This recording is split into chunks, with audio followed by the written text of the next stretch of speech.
welcome back to another episode of The Joy of Planting. I am going to kind of debut a little file I've been working on the last couple days. It's my new idea for the Dream Team contest. It's I'm going for a heavily kind of Sand Valley based aesthetic on this one, and after playing around with the first couple holes and having a general idea of how I'm routing the front nine, I think I rather like this one, and so I think I'll do a little bit of work on it on the stream here. Let's see. Sorry, getting everything set up still. Yep. All right. I think everything's good. I haven't done one of these shows in a little while since I've mostly just been doing kind of random design streams with music and just random chit chat. I was finishing up the CC contest course, which is now finished and submitted, so that one's done. But when you're just doing a lot of random planting, I just find it hard to do voiceovers, so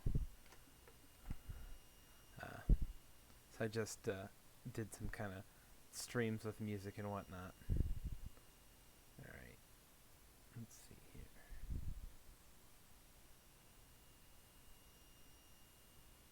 So I have two whole ideas kind of doodled out on this plot for 4 and 5.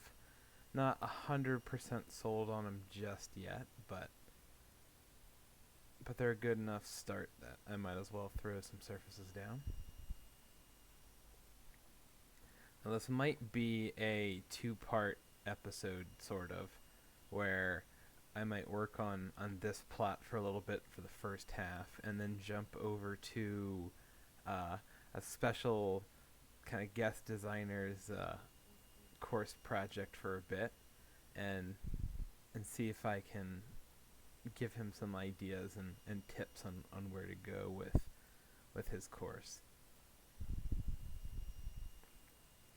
But he won't be able to make it back for a little bit, so I figured I would wait until he's around to work on his course. Hence, I'm gonna kind of do the show debut of this course here, the as of unnamed Sand Valley project.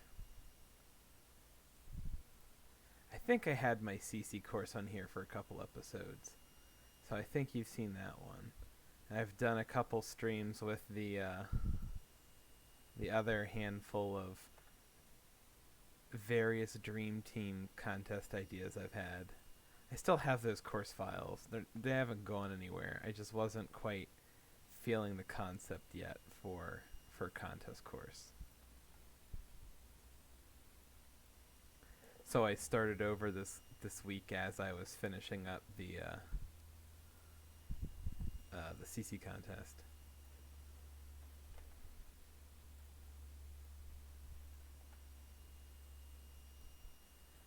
I wasn't too far along in either of those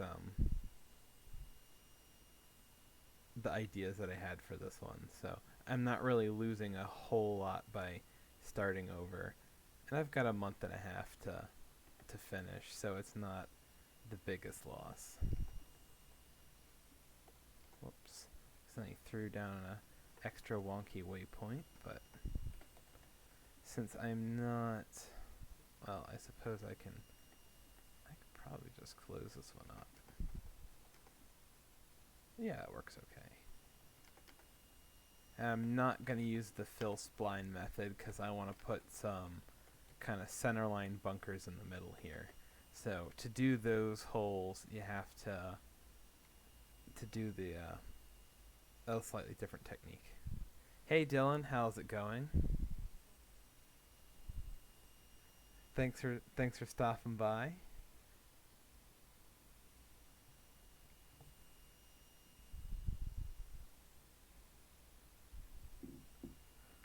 Sorry, I had to check some messages. Alright. But yeah, it took me a little bit of work to get these first two holes down, but I still want to redo the trees a little bit.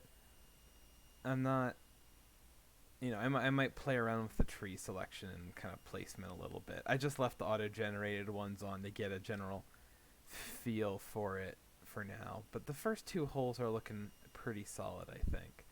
I'll probably go through and do a little bit of sculpting, like smoothing and adding some kind of humps and bumps and strategic places. And like, I think this is going to be a sculpting heavy course. And thankfully, it's going to be kind of light on the planting side, which will help save a ton of time.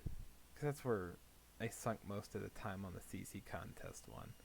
I can easily do this in a month and a half if it's a planting light course.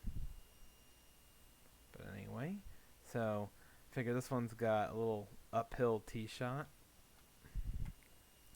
to this kind of general fairway shape. I think I'm going to use this fairway bit out here as the teeing ground for 5. So I think I want to try and like the tee boxes will mostly be from kind of like pseudo normal fairway areas, so that they're kind of incorporated into the course a little bit more. I'm not entirely sure how that'll work, because I think like the Sand Valley courses and whatnot, it's all one big continuous strip of fairway all the way around the course that you can kind of walk down. I don't think I quite want to go that route, but I might do something like a little light rough path through here, that sort of thing, to kind of connect like the disjointed fairway, tee box fairway type areas.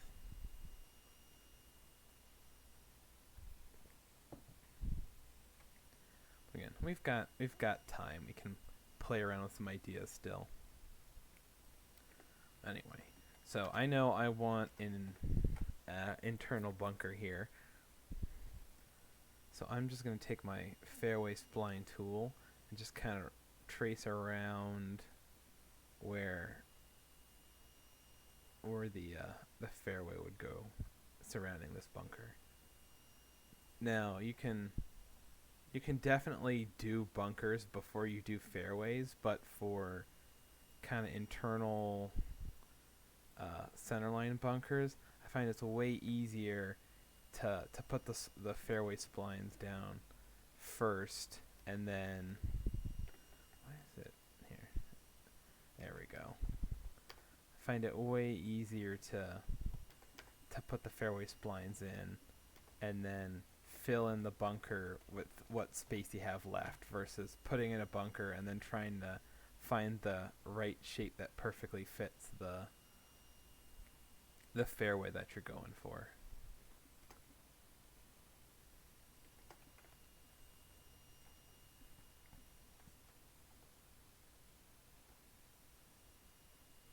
And I'll just drop this a little bit to kind of sink that bunker in there.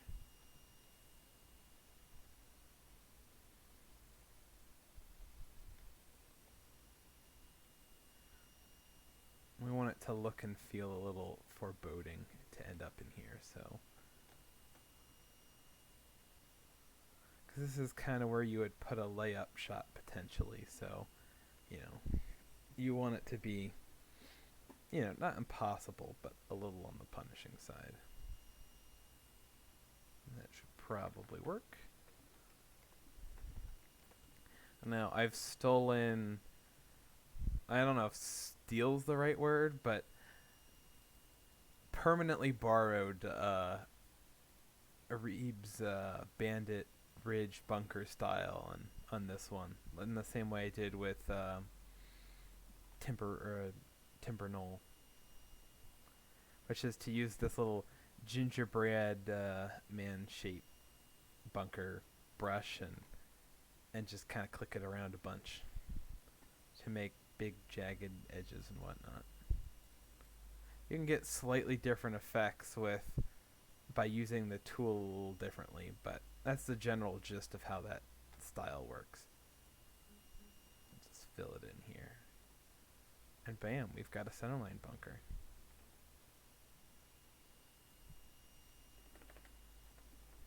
probably drop this area in front a little bit so that it highlights this bunker here.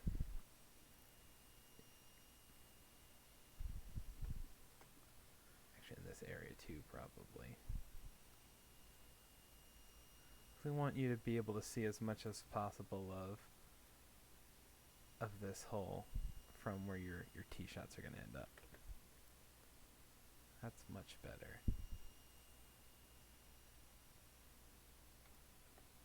Because you don't want to end up in the fairway just to stare up at a spot on the hill.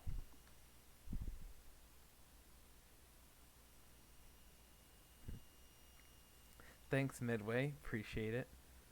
You mean the I assume you mean the bunker technique and not the fairway stuff. They're both solid techniques. But I really like the Bandit Ridge bunkers. Those are really cool.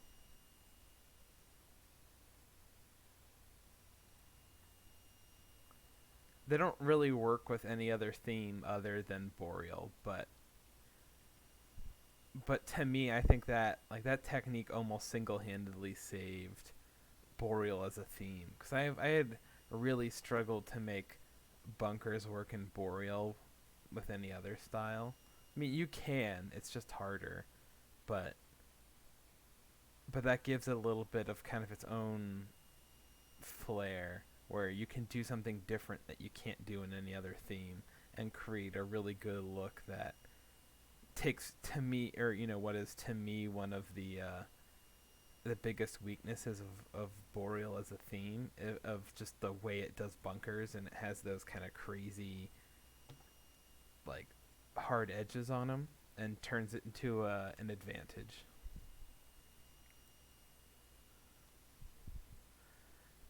Thanks, Dylan. Appreciate it. That being said, I mean, it's not like we're doing anything too crazy. It's just, borrowing some of the some stuff from all sorts of other really talented designers. People who are far more creative than I am. My quote-unquote secret, which I can't really call a secret because I'm incredibly open about it, is I just steal all sorts of things from you guys and just kind of remix it. Where, every course I start with, okay, well, the course is going to resemble this course and this course, and I'm going to accomplish that in-game by copying this, and this from these people in-game, and then just kind of roll with it from there. It always evolves a little more organically than that as you go, but that's how I always start, of here's the things I'm going to copy. And then as the project evolves, it kind of gets its own voice and its own style, and it works out.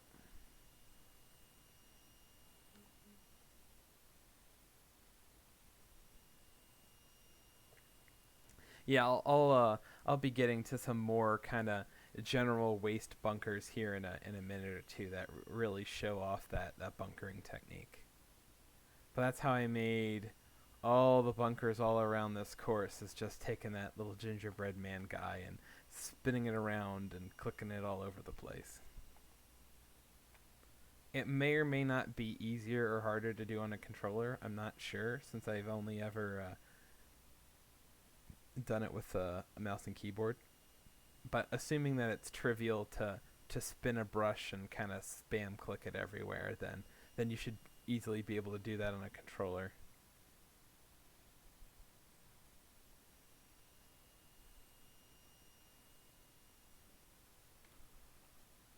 Alright, and that should do it.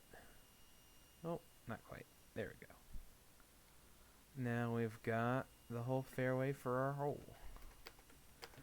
And we'll give this a quick play test.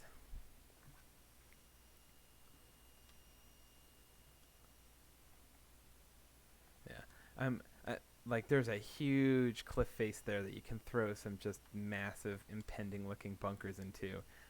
So I'm sure it'll take a little bit of work to get that right, but that's going to be a really cool look if I pull it off. Yeah, could you just imagine the kind of heroic carry of trying to cut that angle on like 50-foot tall bunkers, things like that. All right, so you can see this, and it's reachable barely. It's kind of on the edge, but can't really see it. But we can tweak that a little bit as well.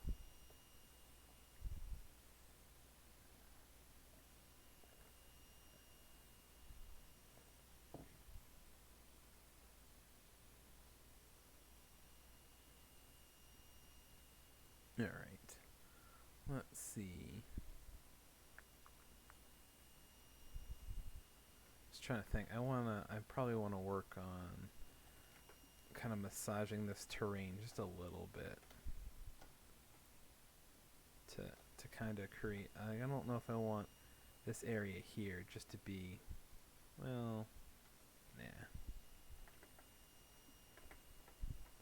I might raise it slightly just so that the slopes there aren't as severe, and it better lends itself to putting big waste bunkers all the way up the slope. So we'll give that a go. I'll save first. Hey Kent, how's it going? Thanks for stopping by.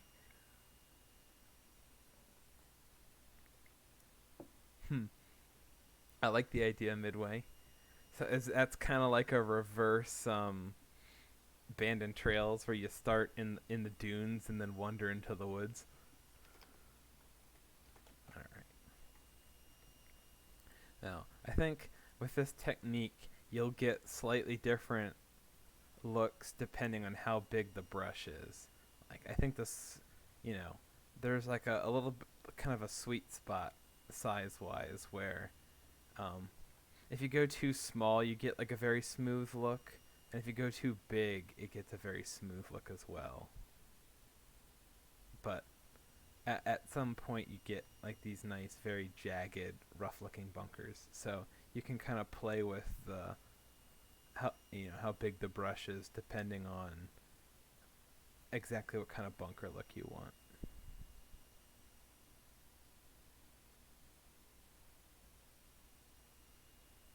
I don't know if I quite like that yet, but we'll see.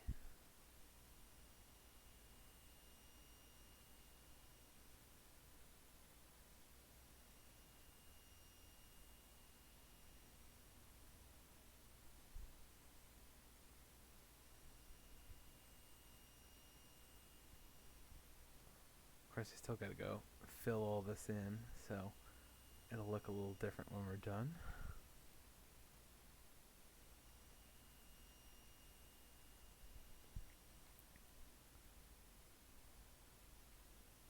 Of course, you can fill it in different ways as well. If you want to leave some of those kind of empty spots in it and break up the bunker shape, it's very doable. But you can kind of do it both ways, where you can either like fill an entire area in with sand, or just leave some of the kind of empty little like islands and stuff in there as well, or do a little of both.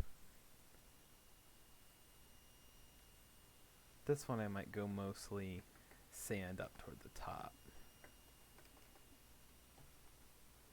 Because this, I want this to be more like bunker than waste area. It'll sit in the middle sort of, but like it'll be a very natural kind of waste-ish bunker, but you know, like you want this to play as a hazard more than kind of decoration. So it'll be mostly just sand surface, and probably sink this a fair bit. So we'll get out the flatten tool and run over it a couple times. This will both smooth it out and deepen the bunker, as at 0, 0 it'll sink the bunker quite a bit. Alright, I like how imposing that is, but I might go and undo a little bit of how deep that bunker is in spots by raising this back bit here a little bit. And that that doesn't affect the sculpting. It'll just bring the area that got sunk a little bit too much back up so that it's playable.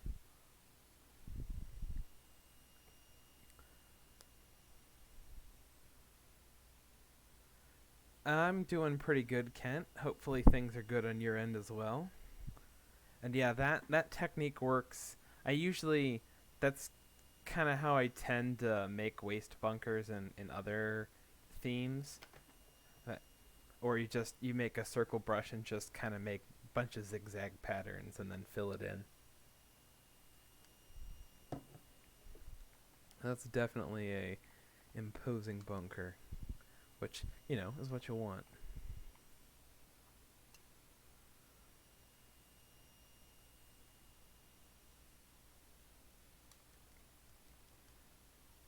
You won't really end up in that one on that line with master clubs, at least not with zero wind, but we can tweak that as well. Then out of curiosity, I want to see if I can. Oops, I don't want to play chorus. I just want to play that hole.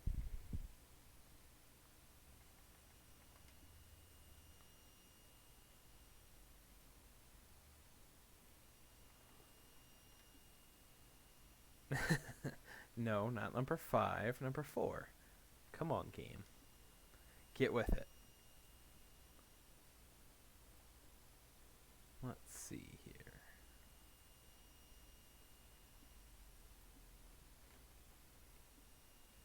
There we go. See if I can hit a slow or something on purpose. Or cut the corner too much. Well, that's not exactly what I wanted, but actually I can just rewind the shot. What am I thinking? I miss being able to do it mid-air like you used to. I feel like that's just a step backwards in the designer, or it just makes it harder to playtest. But anyway, we're going to purposely come up short, see what it's like playing out of this bunker.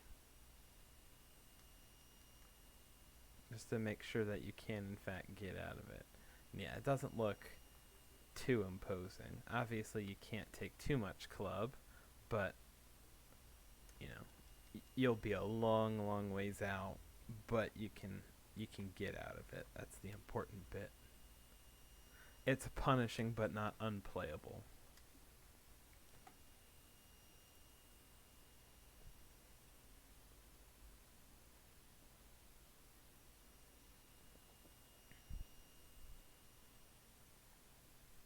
Yeah, it's not a bad idea. Especially I might make your bailout area visible. Here, actually, before I putz with this too much, I am going to do a quick rough doodle of fairway texture. Because I had a rough idea of where I'm putting the fairway on this hole. And I want to get rid of the distance markers to go play around with the surfaces, but I'll lose my idea for this hole, so I'm just going to go trace it down in fairway texture so that I don't lose it. It doesn't have to be good, it just has to mark where the markers were so that I can recreate it later. And then there we go. So yeah, I might go raise especially this lip here. Raise that a bit so that kind of pokes up, and then I can probably lower. Of course, that being said, you're never really going to use this fairway out here. Like, the goal is you're just barely clearing here and you might end up here, but you're never going to put it over here, so it really doesn't matter. But I can probably drop that a little bit so that you can't see that bit from the tee. However, I definitely want to make this bit visible. It's, psychologically you're thinking, oh, well, I can see that. That's a safe spot to hit to. Not entirely sure on it, but we'll see. It's a good idea, I think.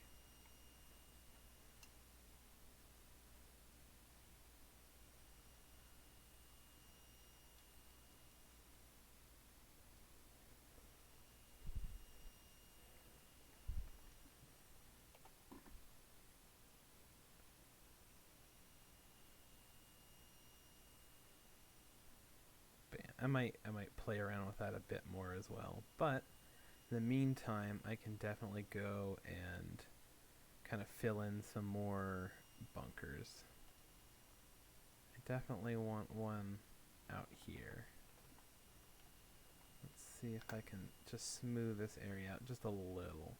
It doesn't need to be smooth, but just, a little easier to work with. Also, I might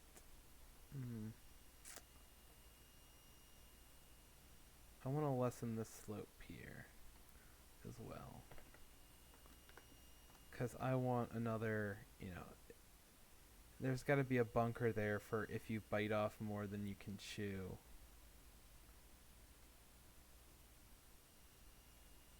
Also, we can, make that bunker kind of impose out that way as well.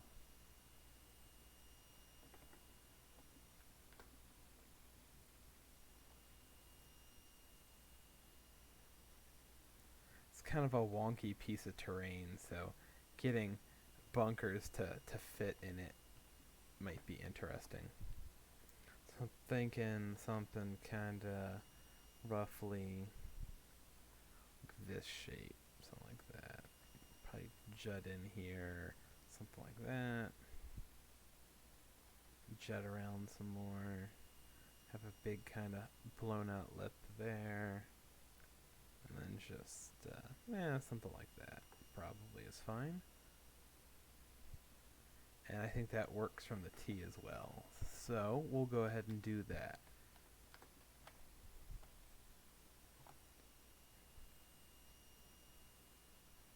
Let's see. Thanks, Mayday. Appreciate it. Yeah. And since I'm going for a waist bunker look anyway, exactly fitting the, I don't have to be as precise with the edges as I usually am, or as I usually like to be. So it's more a general suggestion than it is a shape or a specific shape that I have in mind, like I would for a lot of other courses.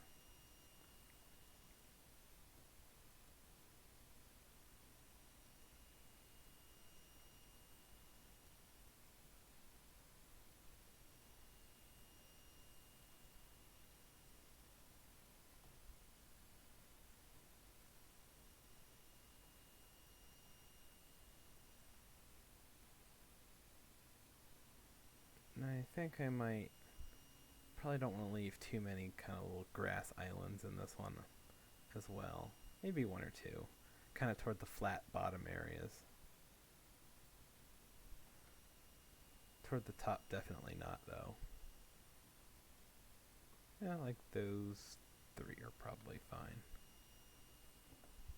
Because those aren't going to come into play as much. And they're just there for visual taste, I think. Or flavor, I should say.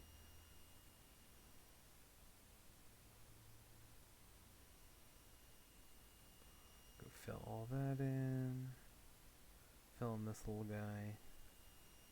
The one problem with this technique is it tends to leave lots of little holes in your bunker where the texture doesn't quite go. So if you want, depending on the exact look you want, sometimes it requires you to go in and do a lot of touch-ups to get the look. Also, it makes it very hard to do my usual do all of the sculpting before you throw bunker textures down, because you have no idea where the texture actually is going to end up. And you have to worry about sculpting with the little grass islands in it, which is also hard. So it's limiting in some ways, but if when done right, you can get some just really cool, unique looks that you're not going to get anywhere else. So again, not something that needs to be done, but a very kind of cool tool to have in the arsenal, anyways, or regardless.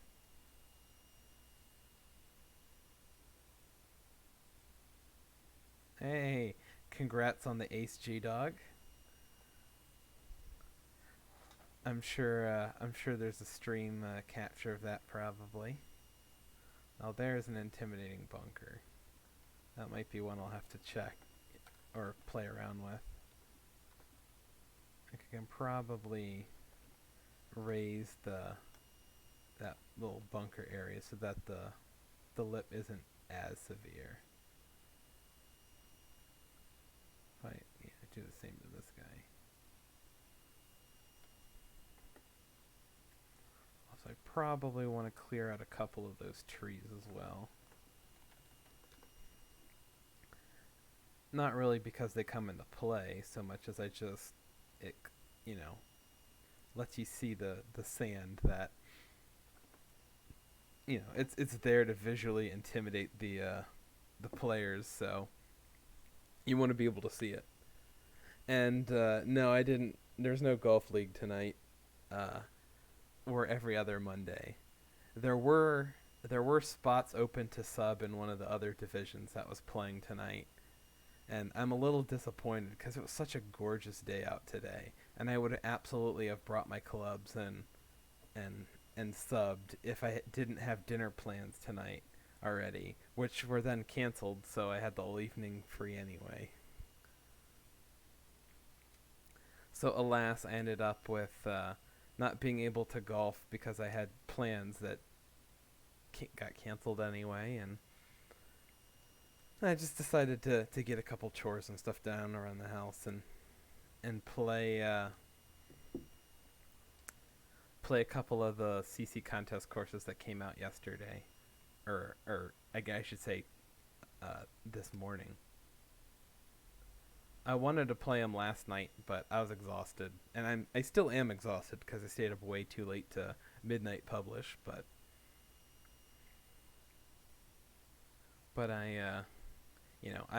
I was already pushing it enough, staying up till midnight and getting up at 6, so I figured I didn't need to go stay up even later and uh, play all the courses. They'll be there. They're not going anywhere. Probably. I don't know how much I want to kind of cut that line off because I figure I'd put some kind of walking path area, something there. But, I still want to fill in that area with some kind of sandy waste bunker, something.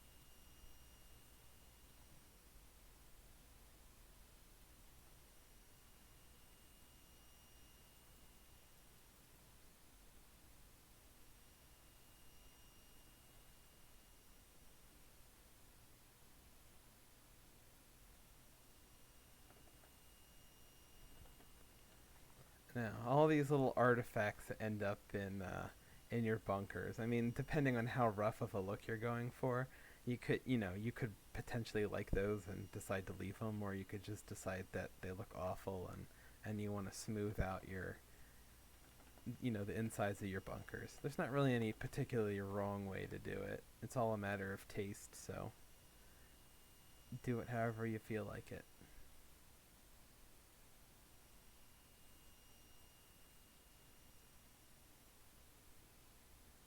Now, I probably don't want to get too involved in all the decorative waste bunkers outside of, kind of the course edges and tee box edges and stuff yet. Just more focusing on the ones that come into play, and so I can get the whole concepts down before I go crazy with hours and hours and hours of waste bunkering. I'll probably want to throw some kind of scrub bushes or something in there as well to kind of break up the big shape and add a little visual interest to that big hazard that just dominates your view off the tee. Hey Brian, how's it going? Hmm. It's funny. I was not ever really planning on. Well, I figured I would at some point, but I wasn't planning on jumping back into Boreal and using that bunker style again. I'd have to go read the notes again because they're actually pertinent. But so I was playing around and I figured I was like I had the idea of making a Sand Valley type course had been kind of rolling around in my brain for a while, and I just had the inkling to go try it. So I came up with a couple concept holes. I really liked how they looked, and so now I'm kind of committing to that for my Dream Team contest course. Just for those who haven't seen it yet, here's a flyover of the first hole. You can kind of see the sixth in the background, and then the second, that big one on the hill. Those are the only holes I've done so far on this course, and they're still obviously kind of in a very rough first draft state. But like, just as far as look and feel goes, I'm really liking the direction that this course is headed in. Got to pull a lot from kind of some playing ideas, but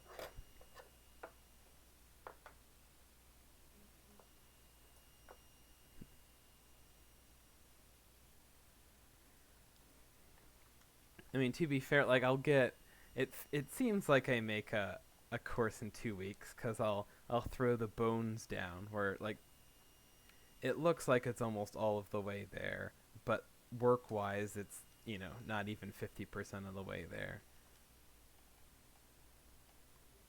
This will The planting won't take nearly as long on this one as I think it's going to be a lot more bare bones, but oh, I'm getting a call from somebody. I don't recognize it, so we're just going to let that ring. Seem to be popular this evening.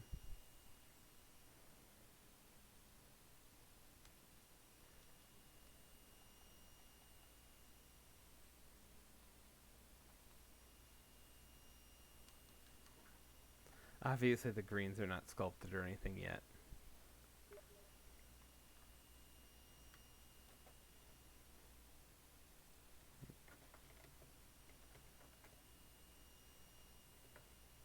Yeah, here's a quick preview of two as well.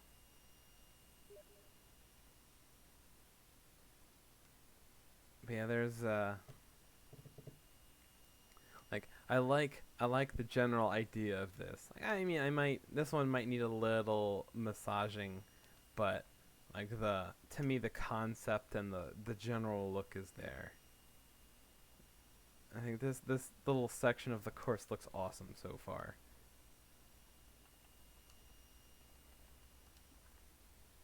But anyway, so that was I played around with that a little bit over the weekend, and so I think I'm there as far as like liking this idea and wanting to stick with it and bring it to fruition. I'll still, I'd still like to make those other ideas, but they weren't doing it for me from a contest course perspective, or at the very least, I would get a couple holes in and I could just kind of feel myself stalling out a little bit and just getting stuck and running out of ideas. That might be, you know, just kind of a sign to, hey, wait a little bit and come back to it later, or, maybe as like a collab project or something in the future, that sort of thing.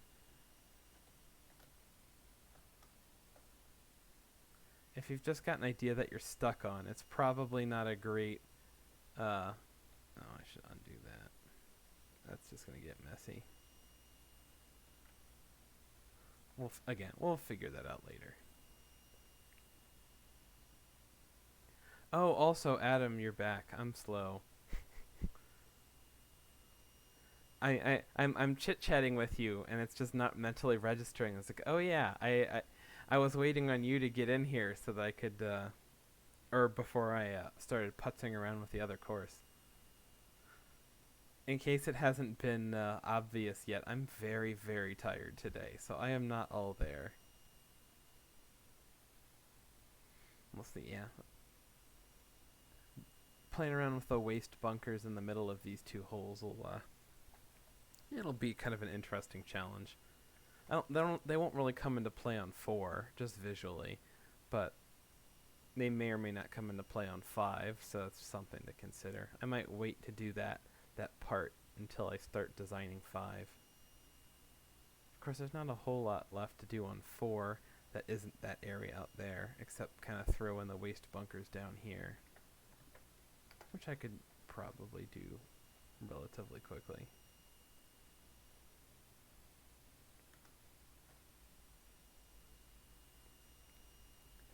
I mean, I am at a nice half-hour mark where I could split up my time into kind of 2 50-minute or 2 30-minute chunks and kind of split the show in half. But I don't believe there's anybody streaming after me, so that makes it a little easier to, I can go long if I feel like it. Yeah, I think we're just going to pull the trees back a little bit on this one, at least for now. Let me add some back in a way that doesn't affect the hole as much from a lighting perspective, but we'll see. I want there to be some on the edge a little bit to kind of add to that feeling of danger, but but I also don't want it to necessarily crowd the hole or kind of make it hard to see. Especially since it's based on, the Pine Valley, the course it's based on is very open. The trees are far way off the course for most of it. I might incorporate some trees as far as kind of playing elements here and there, but just because I really love the Pine Valley look, but granted, there's not as a lot of material or there's not as much kind of material to study and get a sense of what the course actually plays like without having ever been there. But just based on what I see, the pictures I've seen, it just looks like the entire course is very, very wide open, and there's just not as much potential strategy to it, especially when you're trying to, convert it to a digital game or a video game course where your playing base is far more talented and needs something more challenging to be for it to be interesting. You can't get away with just 80-yard wide fairways that don't do anything.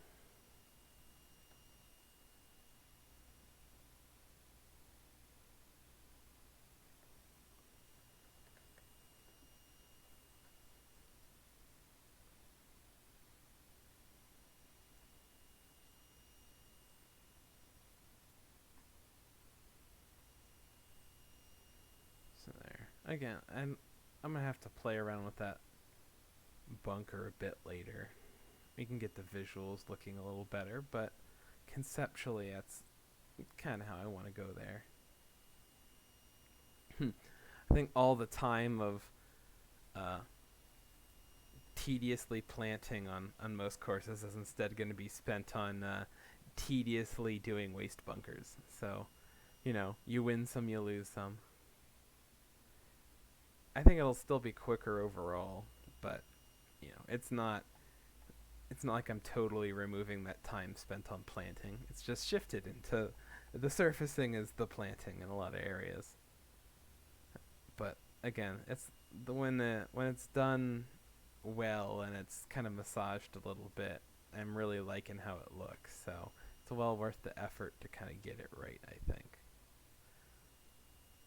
It just might take a little bit of practice and trial and error. If I can get through the 4, 5, 6, and 7 hole stretch, then I should be good. Because I think 9 is potentially on an interesting piece of land. I really like the spot 10 is on. That's going to be an absolute cracking hole. like 1 and 2 are in great spots. So it's just I had this big ridge I wanted to incorporate, but I also had to find a way to get holes in and back. So like 5 is solid, I think. I think it's just 7 might be the one that's tough to fit into the plot. But we'll figure it out. Hey Yobs, how's it going? Thanks for stopping in. Anyway, I think I kind of hit like a decent stopping point for now. I can hop over to the other course and see what kind of strikes my fancy this evening. It was Sugarloaf Valley.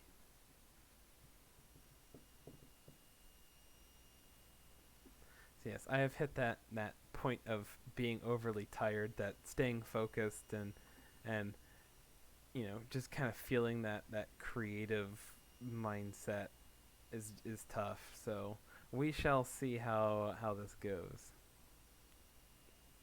Let's also gotta figure out like what exactly were you looking for as far as work on this one. 7 is a par 3. Oh, on Sand Valley. No, I'm the way that one's set up is it's supposed to be a drivable par 4, or at least a short par 4. We can play around with it a little bit. Like maybe it makes its way to a 350-yard dogleg hole, something like that. Quite doable. But anyway, I think I had promised some planting or something like that on this one, if I remember correctly.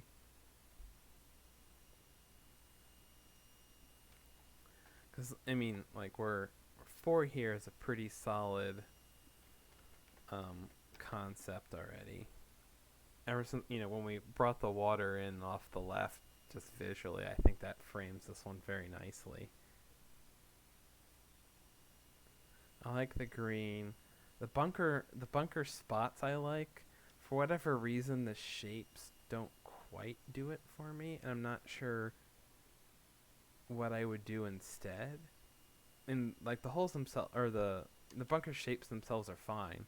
To me, they just don't suit the kind of overall look of this hole, or the lines don't mesh with what the kind of boundaries of the hole are doing. Yeah, no worries. I'm not even sure what I would necessarily put there, but I can just play around with something and see what we got. Let's see. Alright, and their shape's perfect. Makes it nice and easy. I assume none of these are shapes. Those are splines, if I had to guess. Alright, yes. It looks like I'm correct. Let's clear some trees. Probably add some back in later, but for the time being, I'm gonna pull these guys out. Those guys are yeah, they're all alright, multiple object cluster. Bye-bye trees. There we go. That's a little better, I think. Oh, I got one more. Perfect. I think we'll add some back in later, but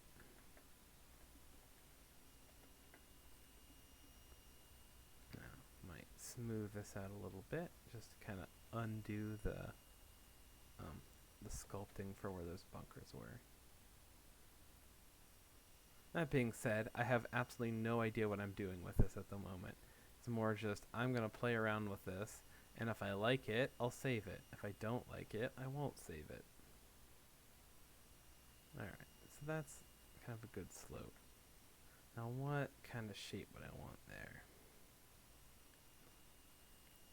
To me, I'm thinking, like, I don't mind that little kind of knobbed look, but I want it to flow with the hole a little bit more. So I was going to do something like this.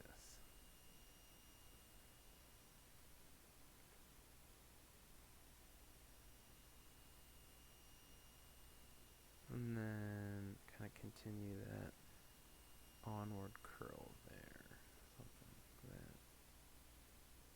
Yeah, it's okay, but it's not that much different either.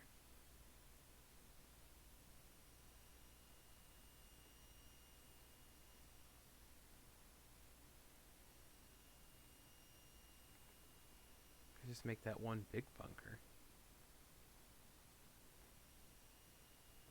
And that looks okay.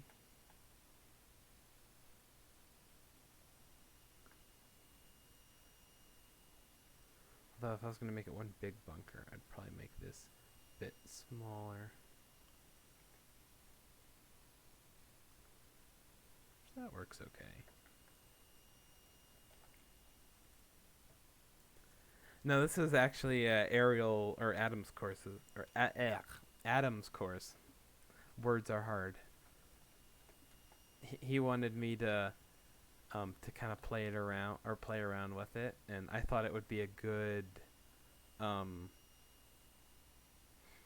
of what's the word I'm looking for? Kind of mental exercise on like, hey, here's like, obviously a very good new designer, but still a new designer kind of attempting a course. So it's like, okay, well, here's where like, here's what you're doing right. Here's what I see that could use improvement, that sort of thing.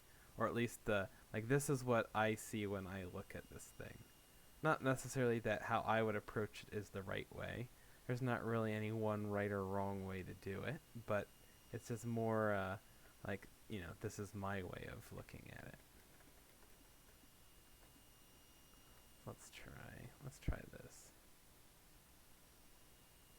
Of course, I have no idea what kind of bunker style you were going for. Of course, to be fair, when I start a course, I rarely know what kind of bunker style I'm looking for.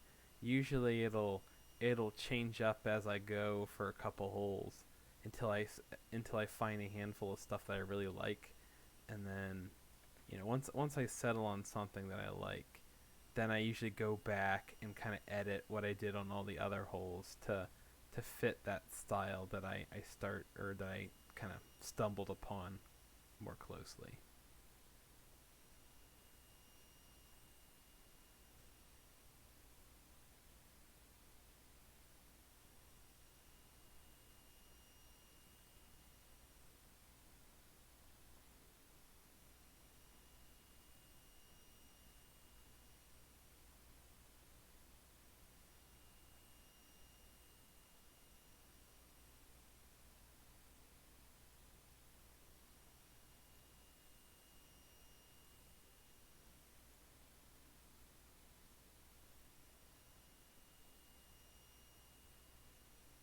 Eh, this one's not.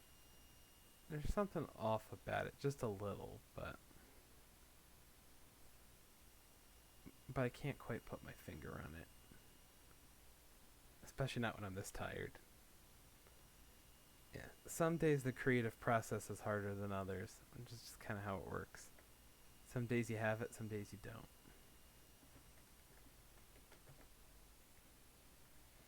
And that looks okay. It's not great, but it's not terrible.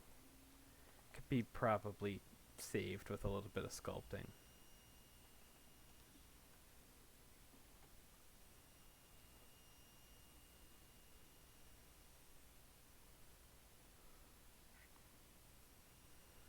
Alright, you could look elsewhere on the course, feel like you settled into something on holes 3, 5, and 6. Okay.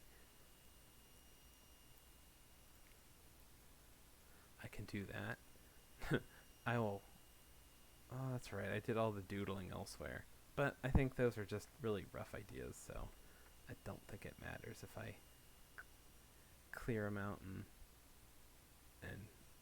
because I don't think you did any distance marker doodling on your course. I think that was just me coming up with ideas. So knowing how, let's see. So this is close, but I think I can. Let's see. I want to maybe bring it down here just a little bit. something like that. Yeah, I think we're going to try that.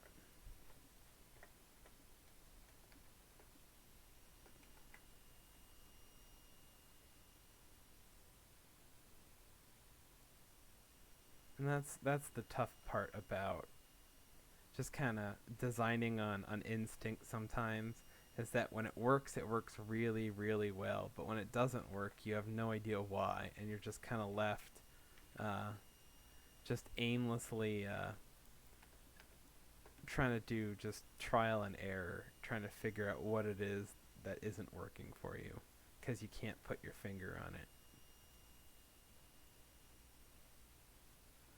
There we go. I think that looks a little better.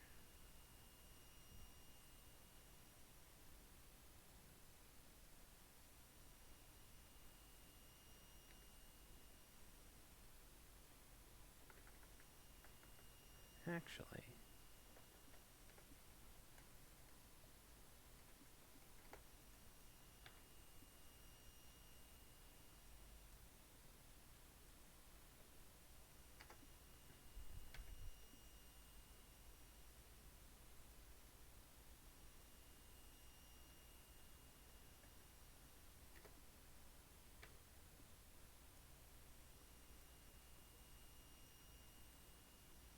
close enough for now. I also don't want to just spend the entire episode putzing with this one bunker. That's how you get the Eric reputation.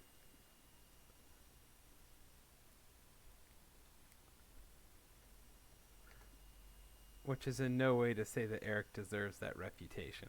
It's just that's where that starts.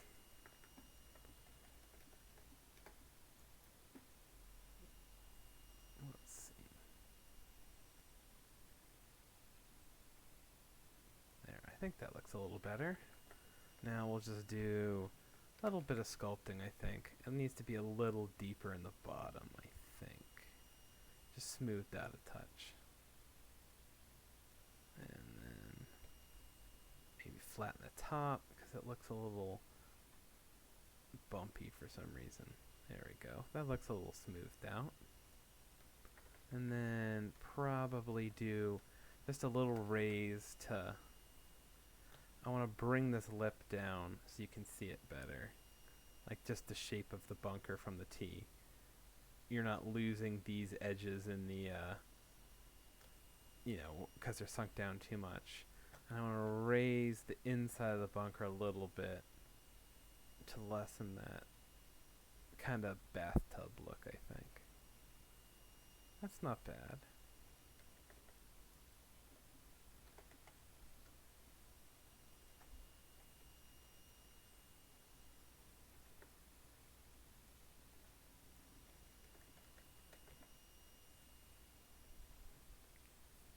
It's not 100% there, but I think it's decent.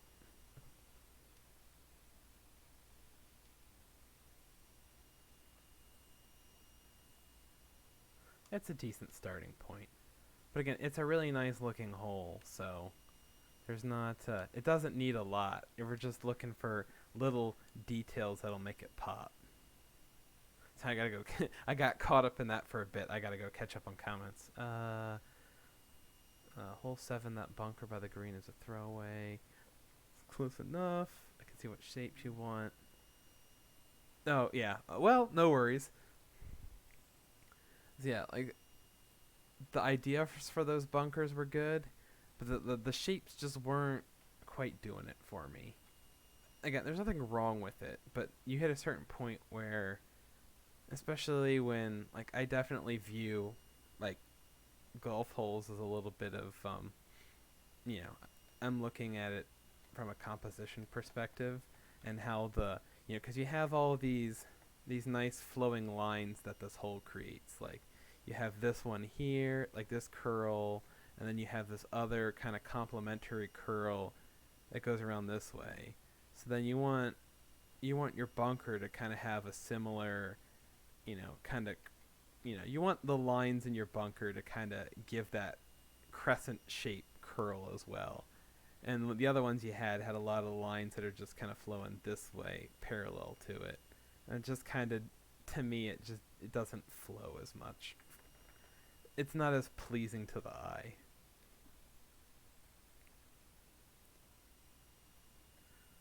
Again, there's nothing wrong with those old bunkers. I'm just gonna get kinda.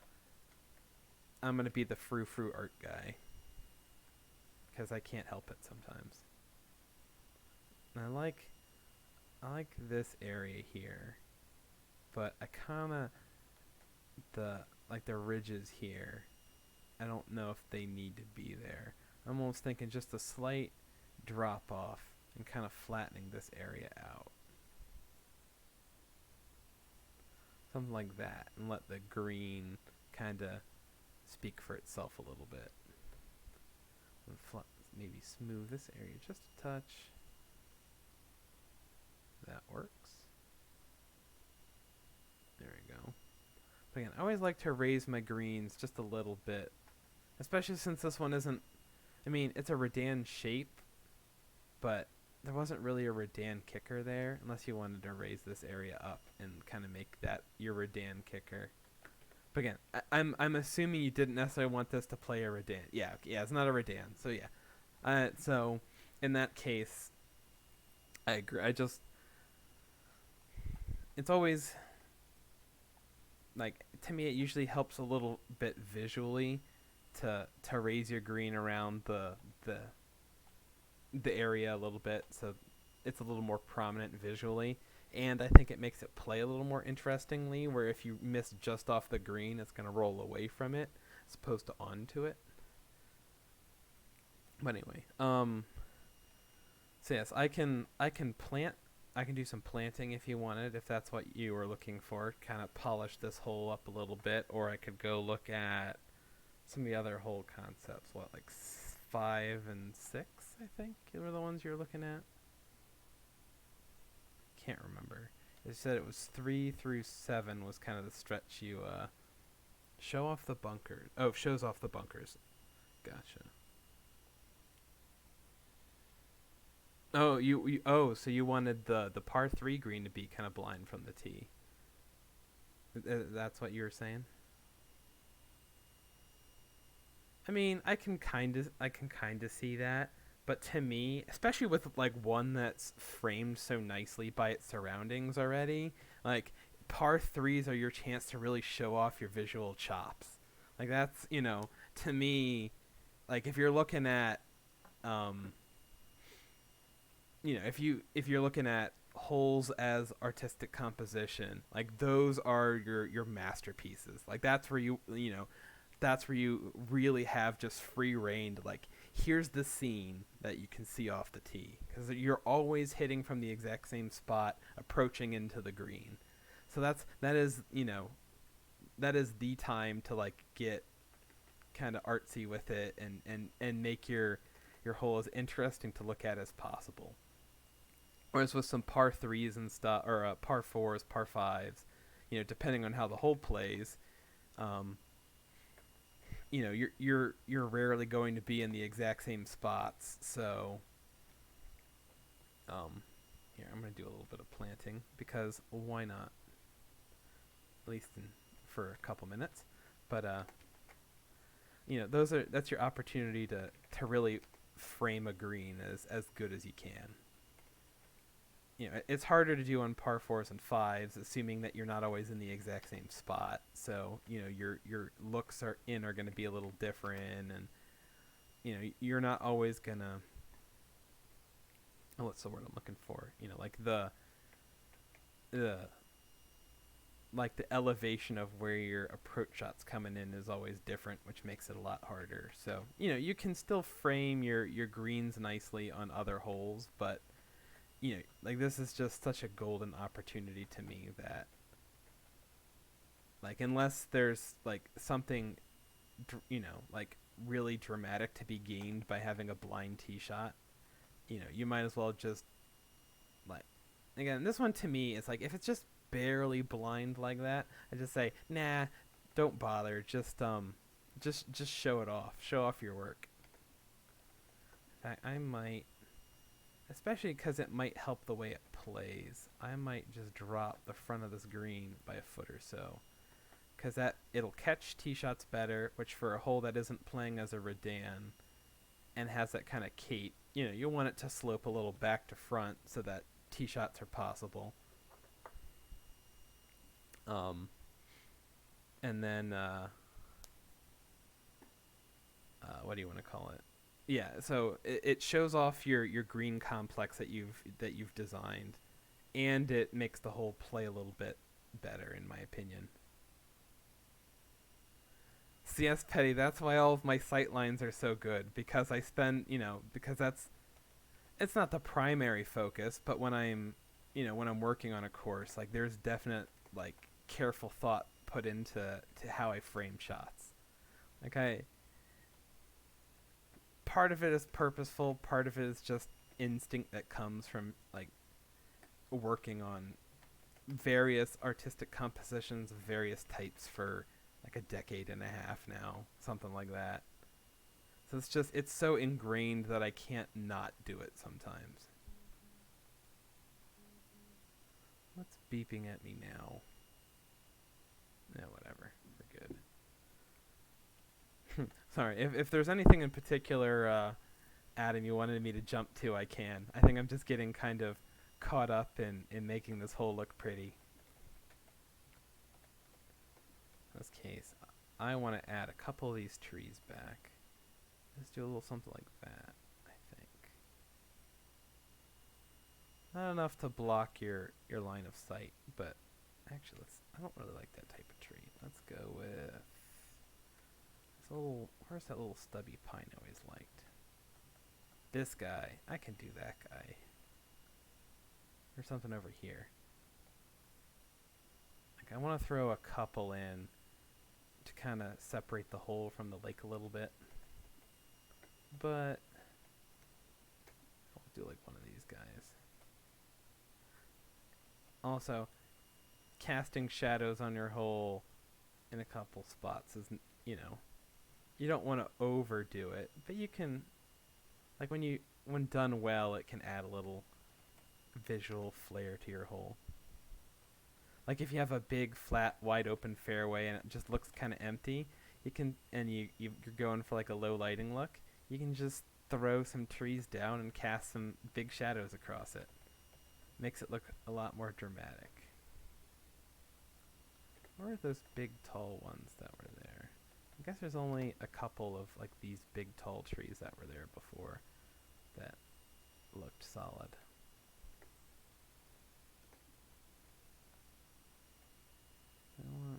I'll do something like, yeah, like that. I'm not sure. Yeah, maybe like that. That works.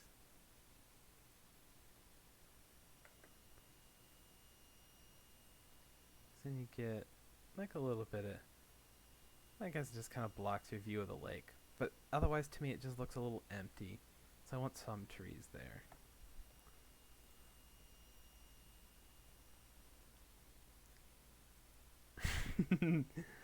Oh, that would be an interesting idea, though. Like, I think I wouldn't ever want to do it in like a contest course or something like that, because it's kind of a goofy, gimmicky idea. But on like a fun course, like something like that, you could totally make like a donut green with a tree in the middle. That could be really interesting. I keep zooming out and back into the trees. I'm sure, and hopefully, I'm not making anybody like nauseous watching the stream. Obviously, I think I'm gonna go throw some kind of scrub bushes up the hill a little bit, fill that a touch. I keep doing it. It's just my apologies. Again, it's like I usually tend to, like, if I make some changes, I always jump back to where I would be looking at it from to see what it looks like from there. Always the little kind of pro tip, I guess, of hey, if you're trying to frame something from the tee, see what it looks like from the tee.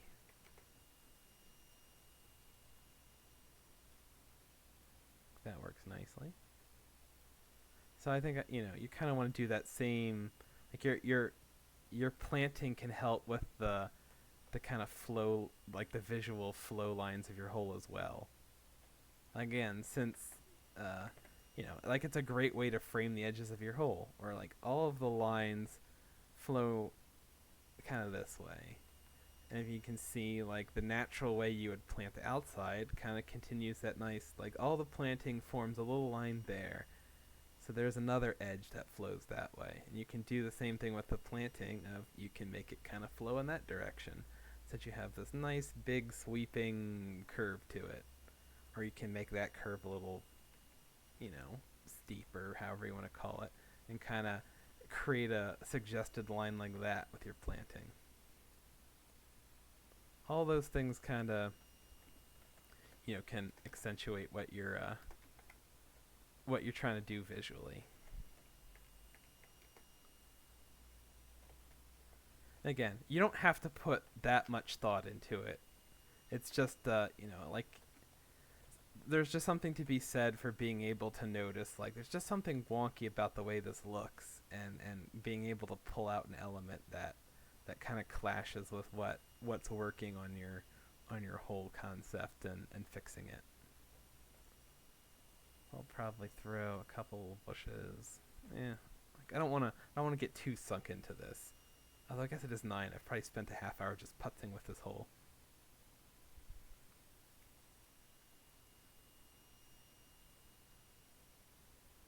But anyway, I can spend like just do a minute or two more on this, and jump to a different hole.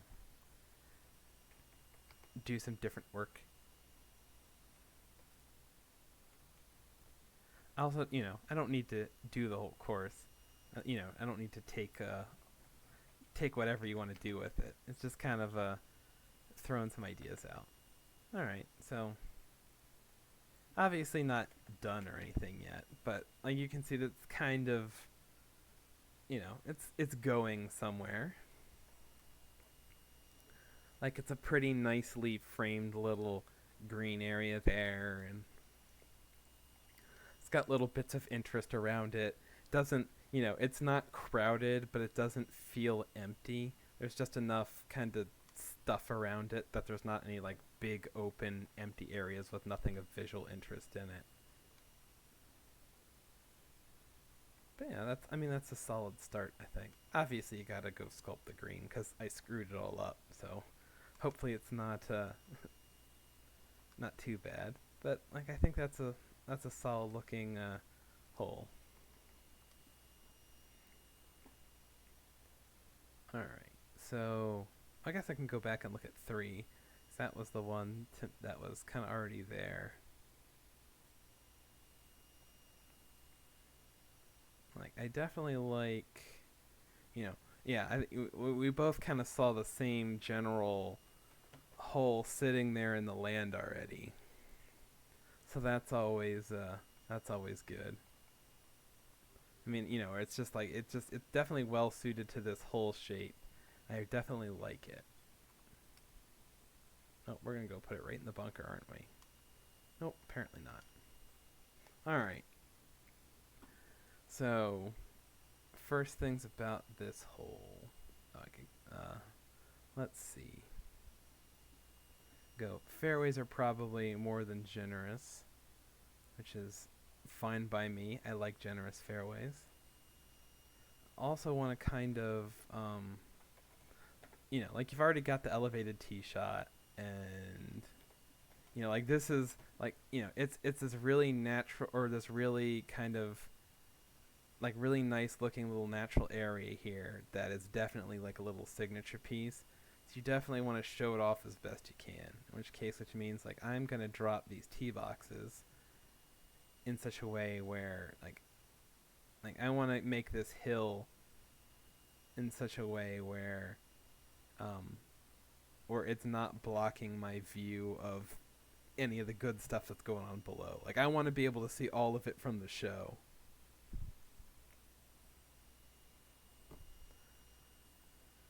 So yeah, I mean, and obviously it's still early, so like I'll usually putz with that stuff later, but you don't want it, like you just want to be able to make sure that that option is still there. for you to show off your, frame your landing area well. So for the most part, this hole takes up the area that it sits in very well, with the little kind of minor exception of, like, there's this big whole area here that just has nothing in it. Like, it's kind of flat. It doesn't, like, it's right where you're looking visually off the tee, because obviously your eye's going to be drawn to the dog leg and the bunker, so you're already kind of looking there, and then you see this big empty area there, so it doesn't feel like the hole kind of fills its surroundings. So what I would do there is either, let's see, I'm not sure of all the distances, and I'm not sure how you want it to play. Assuming, yeah, so like you'll just be able to, like with a good driver from the back, you'll just be able to carry this. Now, do you want this to like roll off into the rough on the other side if you go for the aggressive play? Or like, do you want the player to be able to potentially hit their second shot from there if they're aggressive and they pull it off? Because if so, you would probably want to expand that fairway anyway, and in which case, I would just say, like, you expand it out and let it fill that empty area there, so that hole fills up kind of all of its surroundings. Otherwise, actually, I do really like that, in all honesty. The other option, and you can do both technically, is put a bunker in here. Of course, you could expand it and then throw like a little bunker in here, something like that. That, as a kind of a penalty, I guess, if you're playing like maybe master clubs and get overly aggressive from a further up tee. But more to me, just to frame it. Like, I like bunkers as a framing device. Admittedly, I use those as a crutch. Okay, yeah, you'd like it to be a reward, so 100% you would need to expand this landing area anyway, because you're going to get a big forward kick if you do make it, and it's just going to blow through the fairway every single time. So I am 100% then going to go with my gut on this one, and we're going to stretch this fairway out so that it is both a little more functional and it allows the hole to kind of fill the space that it's in.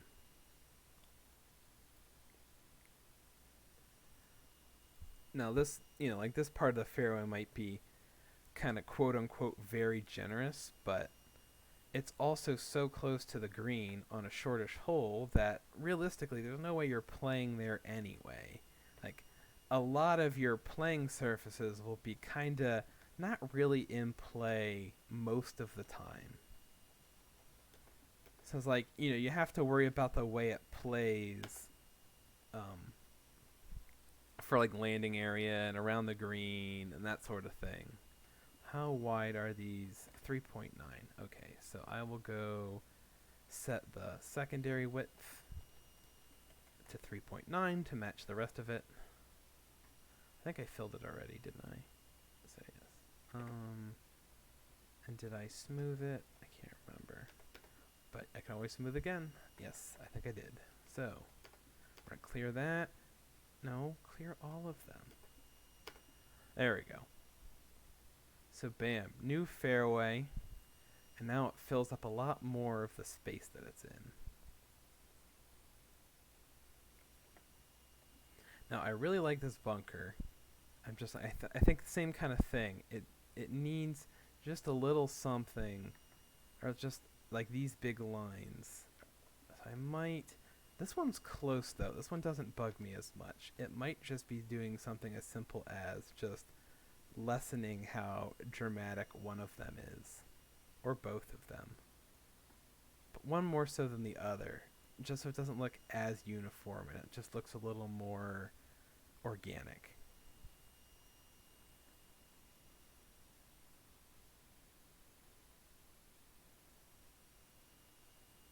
Maybe something like that. Give it kind of some lines that flow around the corner this way. That can work.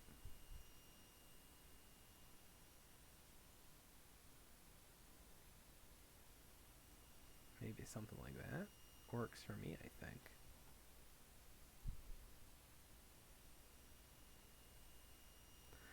Thanks for stopping by, Yobs. Actually, and another thing I might do with trees. Like, that's a great little bunker that I would want to show off. So I would be picking out a couple trees, just kind of clearing those out. I mean, usually I can replace them later, but, you know, so that it doesn't feel too open over there. But, you know, replace the trees I remove with ones placed a little more strategically so that they don't block all of the, you know, the visuals that I want to preserve. So in this case, like, plant a tall one that casts a shadow over the other side of the bunker versus in it. Maybe, you know, like you can go with, I'm going to plant smaller trees that don't cast a shadow as far, or, you know, like move them slightly so they cast a shadow just on one side or the other. But for things like that, that are a big show, you know, kind of, or centerpiece that you'd want to show off. Actually, I'm just going to, there's just something, whatever. I don't want to get too bogged down in bunkery things, but, well, yeah, I gotta do something about that one. I like the ones around the green. Those are really, like, those work for me, personally. I want to make this one a little bigger, just a touch. Oh, maybe not that much. I want it to look a little smoother. I don't know why it's refusing to cooperate at the moment, but we can make it work. There we go. Again, I think part of it is the same thing of just filling the space that it's in.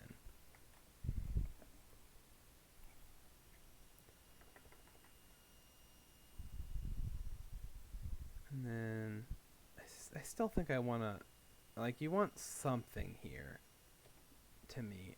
I think it's a bunker, but I'm not positive.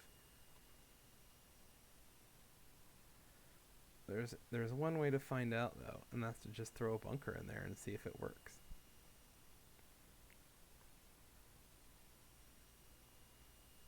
I think, to me, works. I think. Yeah. It's kind of an awkward little spot. Like, there's a nice hill there to set it into, but let's see.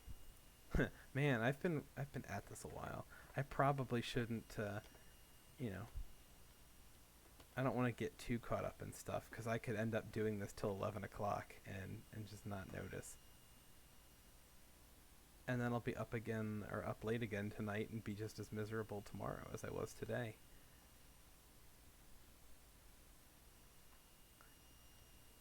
Because I got to get ready for bed at some point.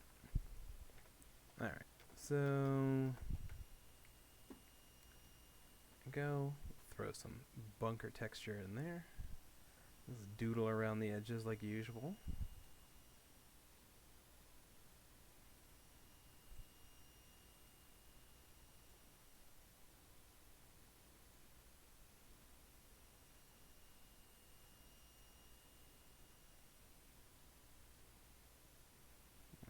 Slim this a little bit down just a touch.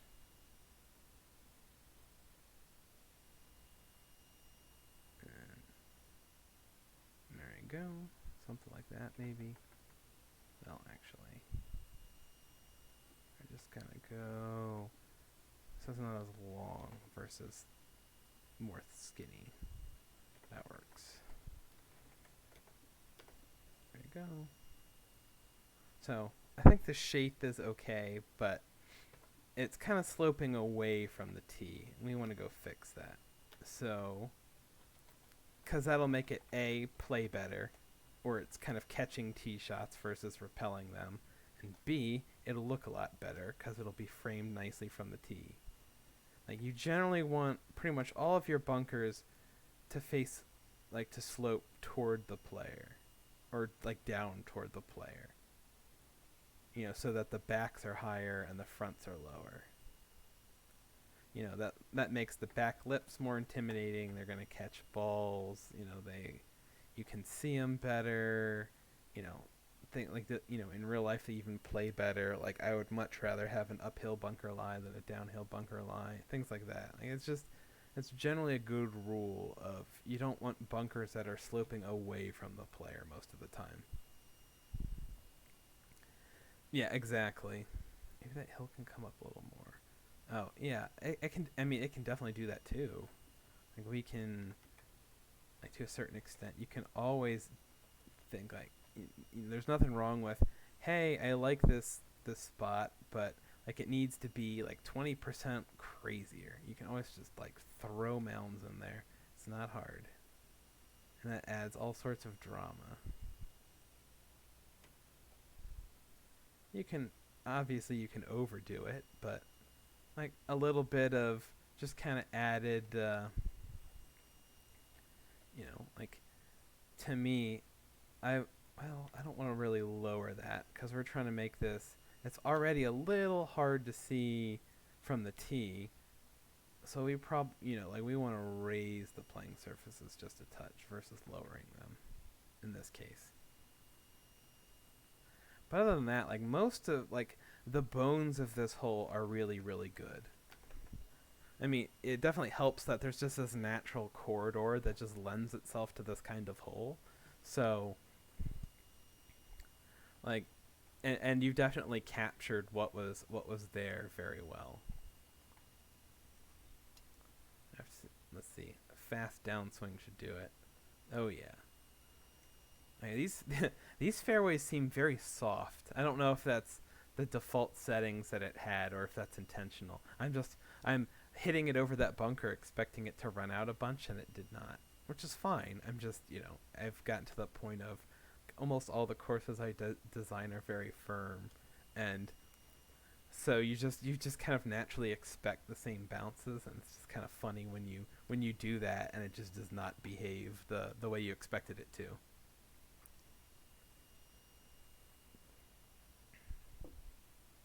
Maybe you could see what you do with that part of the hole between 120 and 60. Okay, I can do that. I can do that quickly. Probably won't do too much more on this episode.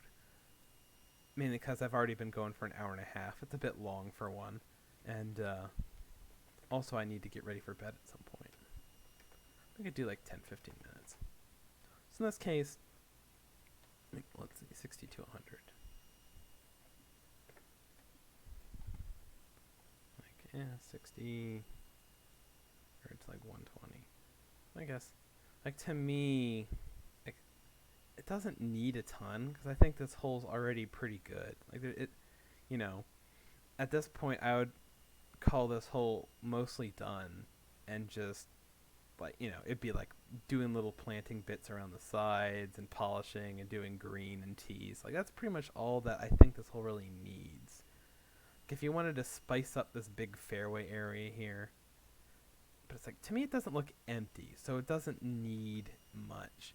But if you do have a big area of fairway that you want to spice up, to me, I always just add a little, like, start adding kind of natural, or, I mean, they're manufactured, but, like, you want them to look natural. You throw in some kind of humps and bumps and little contour lines that continue off the hole kind of into the surroundings.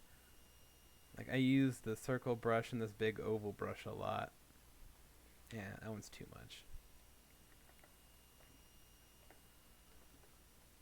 But I use those two brushes a ton, and just kind of, like, if you've, like, if your terrain is, like, really crazy and you want to, like, kind of smooth it out, then you do the flatten tool. If if you've over flattened something and you want to add a little kind of drama and kind of wildness back into it, then you go back to the raise tool, and then you can use that to add some stuff into it. Like I'll usually like make little kind of cuts in it, like randomly, things like that, where it wouldn't be perfectly flat. You can kind of cut into it a little bit, and now there's a little bit of kind of land movement there. You can do the opposite and raise bits of it, basically doing the same thing.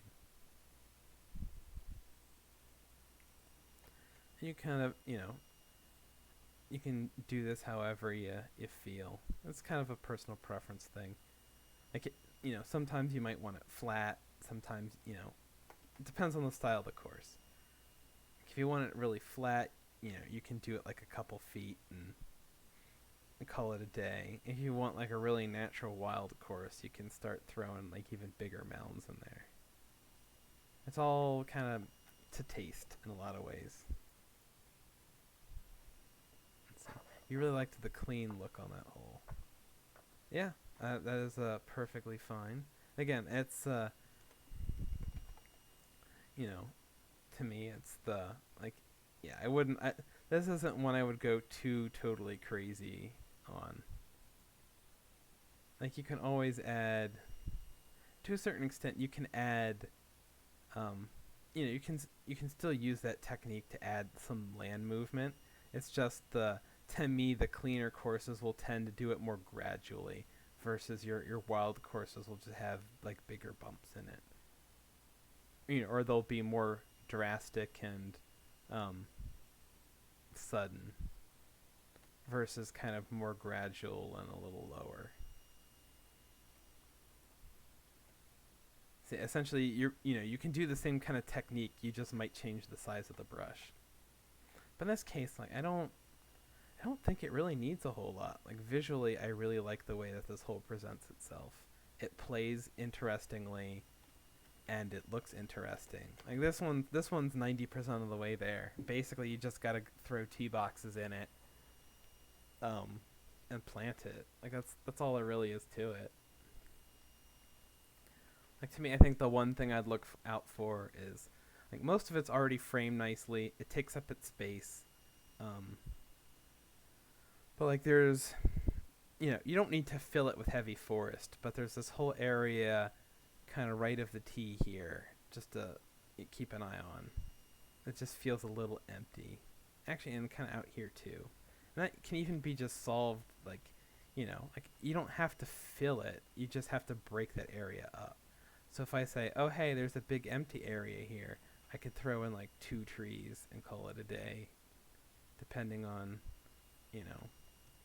what my goal is. Like if I don't want dense forests, then you can literally just throw in a couple trees, throw in a couple bushes at the bottom or something like that.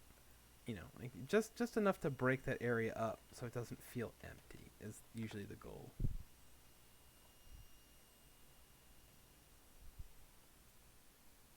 Now, obviously, you don't have to keep those, and like I'm not, I'd put more effort into it if I was planting something that I want to keep. But like again, you can just throw a couple trees, throw a couple little scrubby bushes around them, however you want to do it, and that completely solves that whole empty area, because it doesn't need to be full. You just don't want it to be empty. Like a good example of that would be like 10. 10's perfect. Like obviously it's not done, but you wouldn't want to just leave like just obviously this hole will go there, so like this whole area here will be filled with something, so you don't have to worry too much about it being that empty on the left. But on the right here, you just have like you have this 120-yard wide area of just nothing. So you'd want to like bring trees in a little closer, or like maybe put a lake there, or you can put other holes there, something like that. You want to avoid big, massive, gaping areas with nothing going on. Like, and 2's probably a good example as well. Of, to me, you have this big chasm down here. Like you could potentially fill it with a lake. You could potentially do like kind of a native scrub area that you have to carry. You could you could move the tees maybe, and then like fill this kind of area with forest, that sort of thing. Like there's lots of options. You tend not to want to leave big massive areas with just nothing happening in them. They don't need to be full of stuff. You just don't want them to be completely empty.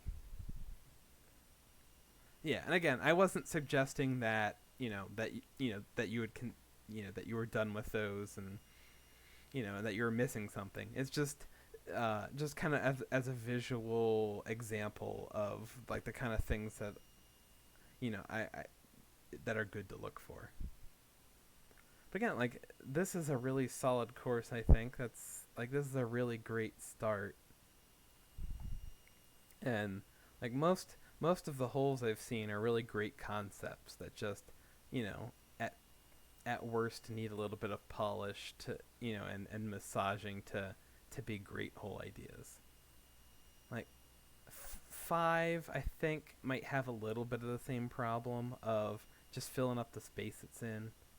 Like you can make parts wider if you want. You can throw trees in the middle. Like there's ways to do it. It's just something to look out for. Area between 5 and 6 might need something. Like honestly, it could be a handful of bushes and 2 trees. Like that could fill the area that like it's just the again, yeah, it's giant open empty areas are something to watch out for occasionally. You want yeah. Yeah, and again, that makes sense. It's hard designing a hole when when you know you have another one right next to it, which to me is you get a little bit used to it. Like sometimes you can design them in parallel. Um, sometimes you route your course ahead of time and just give yourself enough space that whatever you decide to do with it, you have more than enough. That sort of thing. There's lots of ways to deal with that, and it's personal preference, but it's something to consider. You don't want to there's nothing worse than getting 8 holes into a concept that you really like and then finding that you've routed yourself into a corner and you just have this tiny space to work with and you're just stuck. So good catch there, Texan. I wasn't even I didn't catch that one. But yeah, so that's another just kind of beginner tip of you don't have to have your course planned out in detail, but you definitely want at least a vague idea of where you're routing, at least like maybe do 9 at a time, or like you want to know vaguely where your holes are going just so that you don't sink a lot of time into a concept and then just route yourself into a corner where you're stuck and have nowhere to go. Like say where are we've got the plot edge here. Say if you design this hole, you're just like there's a nice par 4, there's a par 3, and then you maybe do like a par 5 back, and then you kind of like, well, let's just say that it gets closer to the edge, and then you just kind of design a hole here, and now you're just kind of there's nowhere to go. You like all these holes, but I mean, obviously you can just like route out that way, but there's definitely times where like maybe you've accidentally encircled a hole, and then you have no way out, that sort of thing. I've done it multiple times. We've all done it. It's just something to keep an eye out for. Just be careful not to route yourself in a corner. At this point, like advice isn't even necessarily for this course. Just kind of general things for people who may be listening. But I think I'm kind of at a point where, like, 4 is looking really solid in my opinion with a little bit of planting. Obviously, you could can easily fill that in, or you can completely change it if you want. If you decide that there's a look that you like better, by all means, you do you on this one.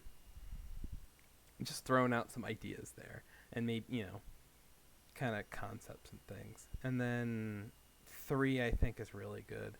Like that one to me honestly needed almost no work. Like it was just, there was already that hole sitting there, and you did a really good job of of kind of bringing it to life. So there's really not a whole lot of work needed on that one. There's just a little bit of kind of visual flourishes to help it kind of fill its stage a little bit. That's about it. But anyway, thank you for sharing. Thank you for sharing your course file and letting me kind of like throw some perspectives out there on it, and hopefully you find it helpful and other folks also found it helpful. I'm happy to do another one of these sometime if you want, or if anybody else wanted to throw a course file my way sometimes and have it kind of critiqued and massaged, by all means let me know. So yeah, anyways, thanks for stopping by and hanging in there for a long episode, and have a good night. See you next time.